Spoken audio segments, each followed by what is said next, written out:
KD academy के नए videos को देखने के लिए हमारे चैनल को सब्सक्राइब कीजिए और बेल आइकन के बटन को दबाइए ताकि आपको सबसे पहले हर वीडियो की तुरंत जानकारी मिल सके। दोस्तों, मैं कृष्णा एक बार फिर से केडी एकेडमी में आपका स्वागत करती हूँ। आज हम पढ़ेंगे रचना के आधार पर वाक्य भेद। आप इस वीडियो को शुरू से अंत तक देखिए ताकि इसमें बताए गए वाक्य भेद, उनकी पहचान, उनकी विभाजन और उनको प्रयोग करने के तरीके आप आसानी से समझ सकें और इसे देखने के बाद आप कभी भी इनमें अंतर करना और इनका प्रयोग करना नहीं भूलेंगे। तो आइए शुरू करते हैं रचना के आधार पर वाक्य भेद। रचना के आधार पर वाक्य के 3 भेद होते हैं।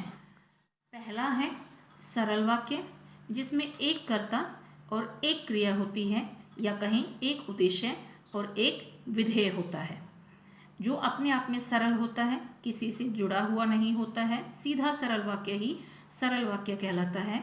जैसे सरला ने बाजार से सामान खरीदा।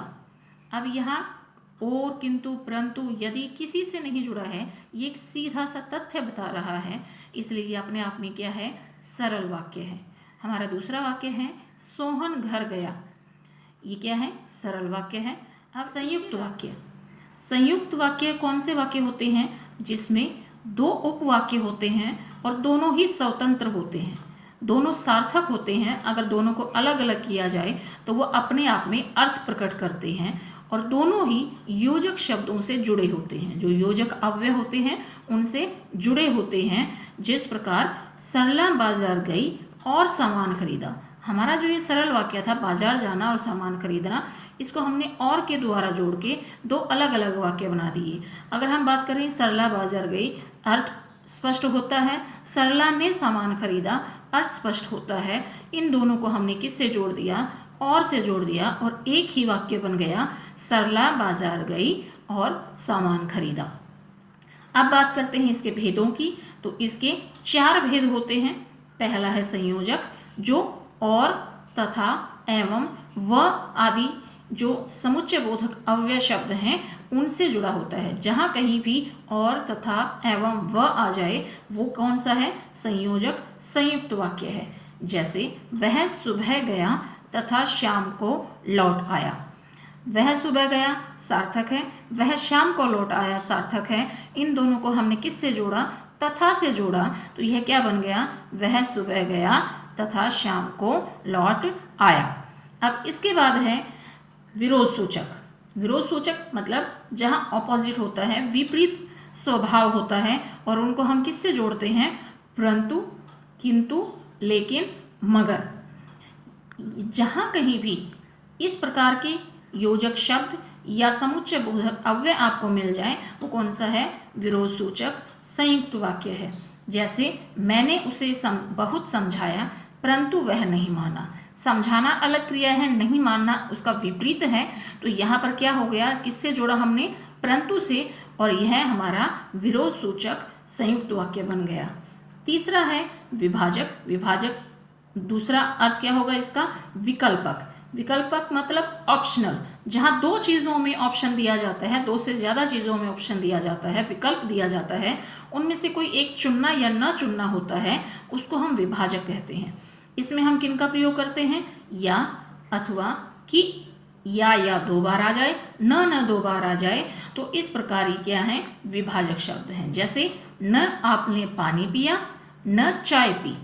आपने पानी नहीं पिया, आपने चाय नहीं पी, तो इसको हमने न से जोड़कर विभाजक संयुक्त वाक्य बना दिया है। आगे है परिणाम सूचक।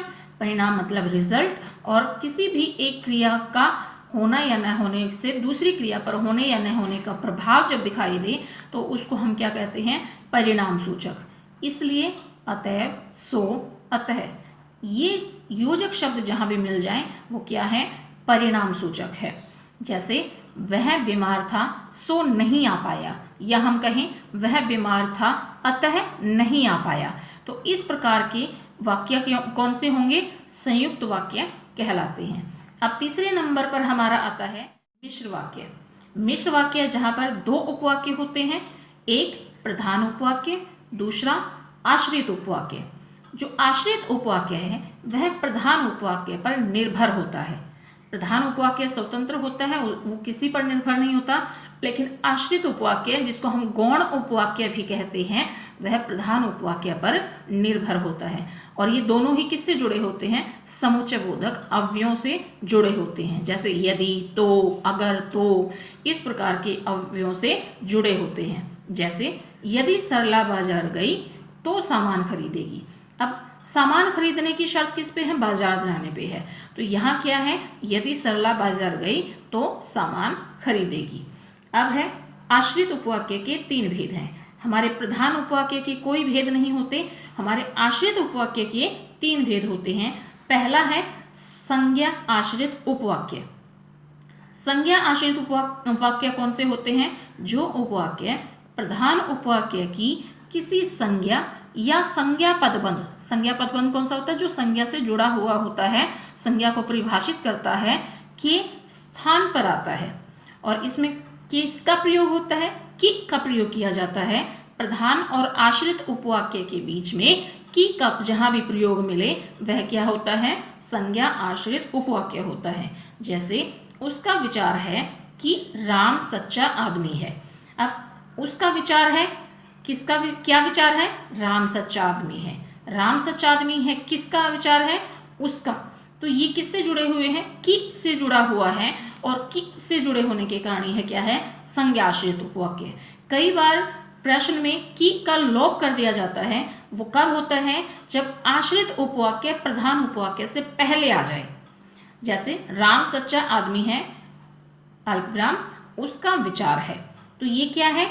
उसका विचार है कि राम सच्चा आदमी है। यहाँ की का लोप हो गया है, लेकिन यह फिर भी संज्ञा आश्रित उपवाक्य ही है। इसके बाद है विशेषण आश्रित उपवाक्य।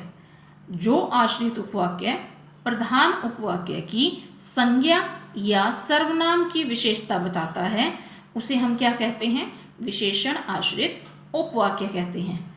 इसमें किनका प्रयोग होता है? जहां कहीं भी जिस भी मिश्र वाक्य में आपको जो से बनने वाले शब्द, जैसे जिससे, जिन्हें, जिनको, जिसने, जिसे, जिन पर, जिनके लिए, जिनका, ये शब्द जहां मिल जाए वहां आप आंख बंद करके विशेषण आश्रित उपवाक्य लगा सकते हैं। जैसे वे फल कहाँ हैं जिन्हें आप लाए थे। जिन्हें क्या है? जिन्हें के बाद का जितना भी उपवाक्य है वो आश्रित उपवाक्य है, और उससे पहले का क्या है? प्रधान उपवाक्य है। अब है जो परिश्रमी है। जो परिश्रमी है वह सफल होता है। तो इसलिए यहाँ जो परिश्रमी है, कौन सफल होता है? जो परिश्रमी है।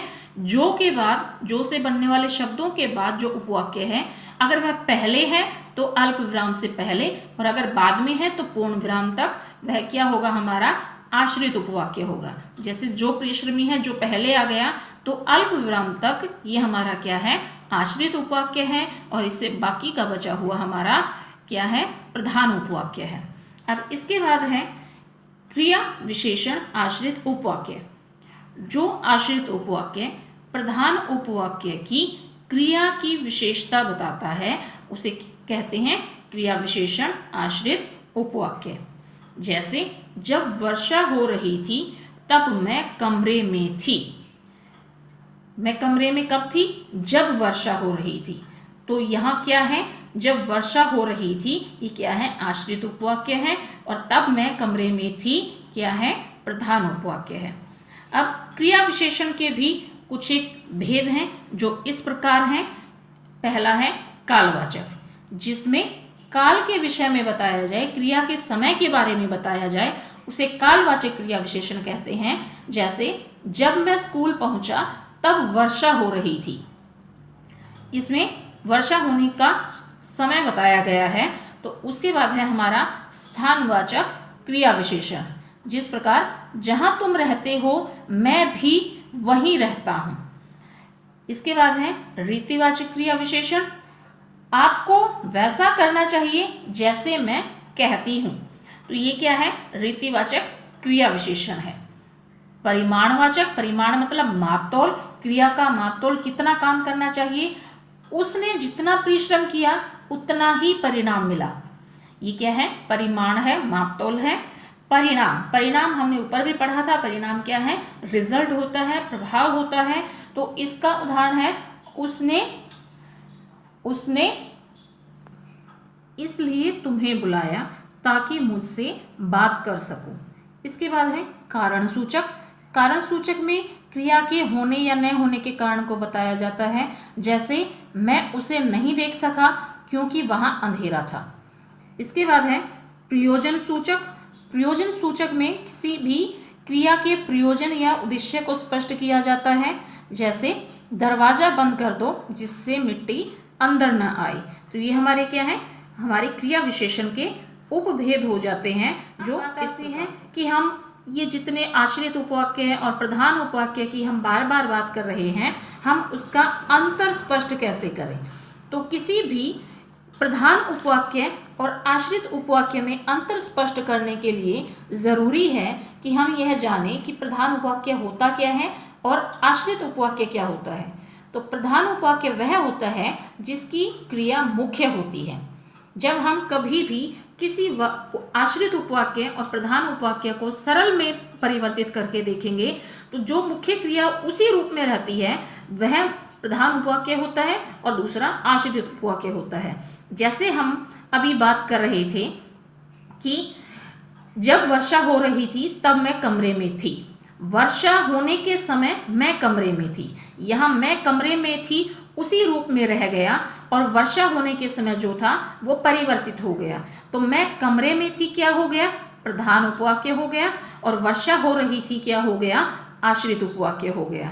तो इस प्रकार हम इसकी पहचान को स्पष्ट कर सकते हैं। दूसरा यह है कि आश्रित उपवाक्य का प्रयोग प्राय है कि जो, जिसे, यदि, क्योंकि इस प्रकार के जो शब्द होते हैं उनसे किया जाता है।